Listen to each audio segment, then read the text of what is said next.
Welcome, everybody. This is our third, if you can believe it, third annual enthusiast workshop. My name is Jessica Harry. I'm the ICA's executive director and self-admitted enthusiast at this point in my career already. And I'm a member of the enthusiast committee in spirit as well. I love the work that they do, and I'm so happy that you're here for this wonderful event that they have prepared for you.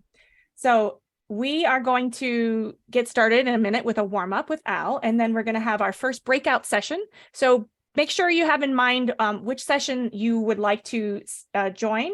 I'm going to drop in the chat here the 3 named sessions. And so make sure that you know that. And when we go and open those breakout rooms, you'll be able to select the one that you like. And if you have any difficulties, I'm going to stay here in the main space and I'll help you navigate over to that space for your breakout session. So again, thank you so much for coming. I'm going to turn this over to Al. Get your clarinets up and make sure that you're muted before you start playing here so that we don't have any interference. But we're going to share the screen for the warm up and Al's going to walk you through the exercises, okay? Hi, everyone. So glad to see so many of you here. And right now you'll want to get your clarinets out and get your reed on your mouthpiece and maybe tune a few notes. But this is what you're seeing on the screen is a warm-up that I've used for years. It's based on warm-up exercises from a master teacher and a wonderful performer, a professional performer, I should say, Larry Guy. And he has a wonderful book that I think you all might be very interested in. It's called Embouchure Building, Embouchure Developing, which is what ED stands for, Embouchure Development. And it's a fantastic book, and I would highly recommend it. So we're going to start with exercise number 1. And the reason that we're starting with 1 is we're doing long notes, and we're going to concentrate on getting our airflow to be going freely through the clarinet. I'm going to turn my turn my metronome on momentarily.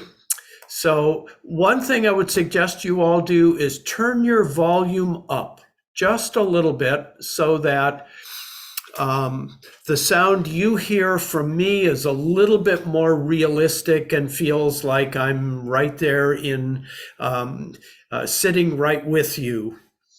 Okay, here goes the metronome, and this is a quarter note, and you can see where the breathing is. We're going to breathe as marked. I'm going to count 4, and then I'm going to start, and we'll all start together. 1, 2, 3.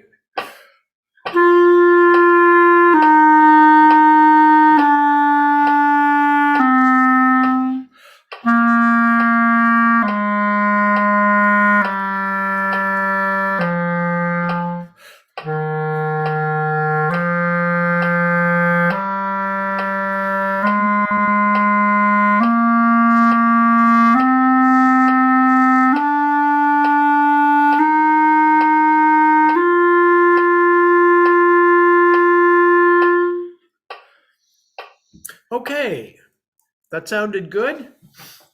The next exercise that we're going to do is we're going to go to exercise number 6. And comparing this to the last exercise we did, which was a diatonic scale, it was moving stepwise. Here we're going to move through triads. And we're going to start a little bit soft. And as we move through the triad, we want to arrive at a very full forte when we get to the whole note.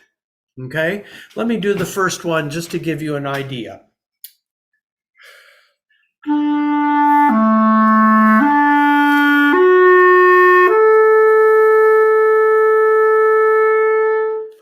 Okay, and we're going to hold it out and take a nice cleansing breath, and then go on, and we'll go through all of the arpeggios that are there. We won't use the metronome for this one.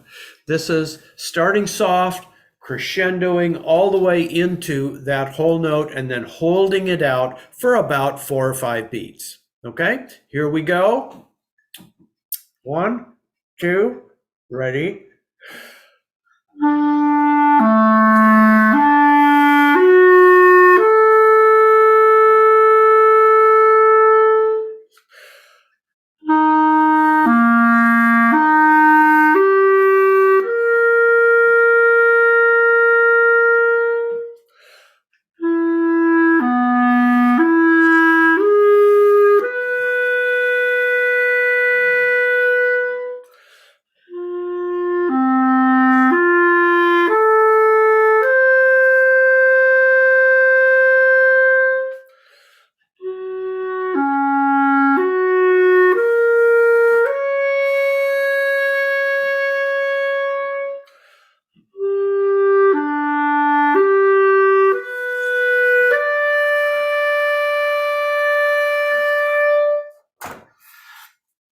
Okay, in that exercise, you will notice that we had to negotiate some accidentals in order to play the arpeggios correctly.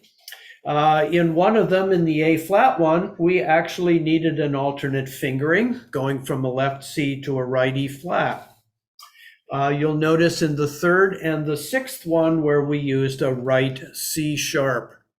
Okay, so you can see now that the exercises are not only for air and for embouchure control, and when we're using the metronome for rhythm, this is also clarinet playing, which involves accidentals and alternate fingerings.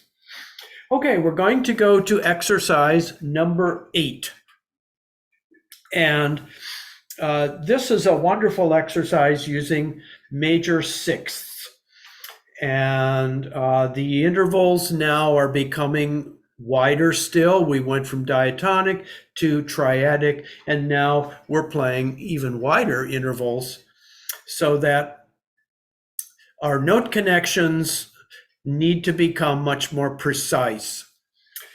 Still the air, and still we want to project our sound and connect with our air. So I'm going to put the metronome on again, and I'll give you 6 beats, and we will begin, and our breathing is as marked. 1, 2, 3, 1, ready, go.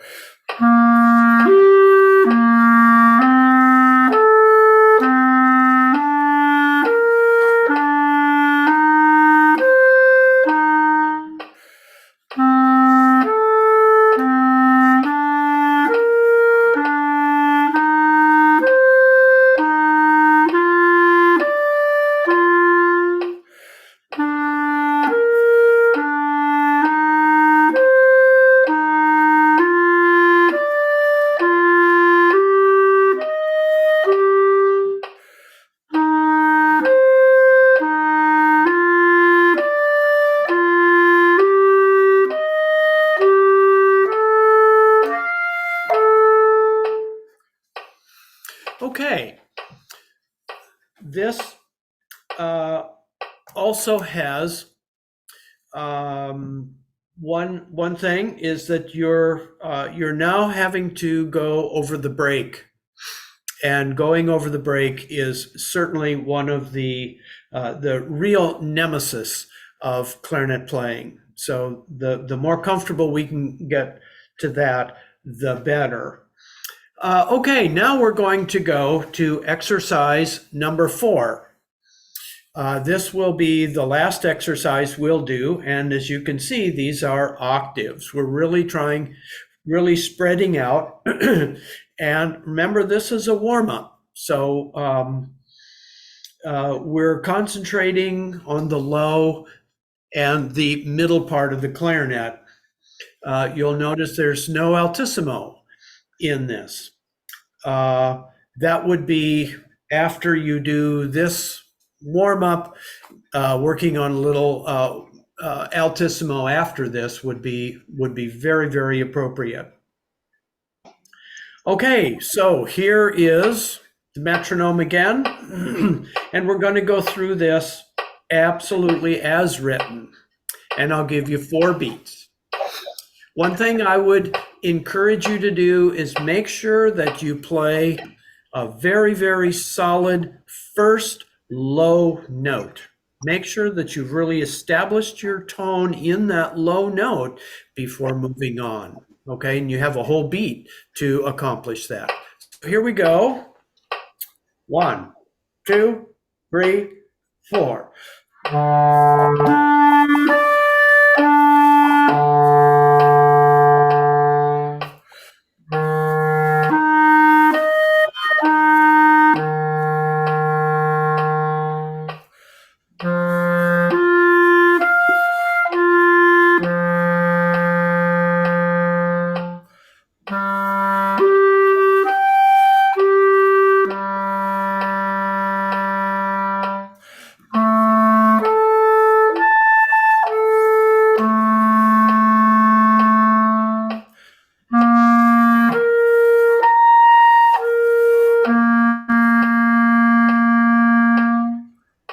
Okay, that is kind of a microcosm of going through these. All of these are very valuable and very worth doing. I recommend that you do this with a metronome so that your playing becomes very, very time oriented.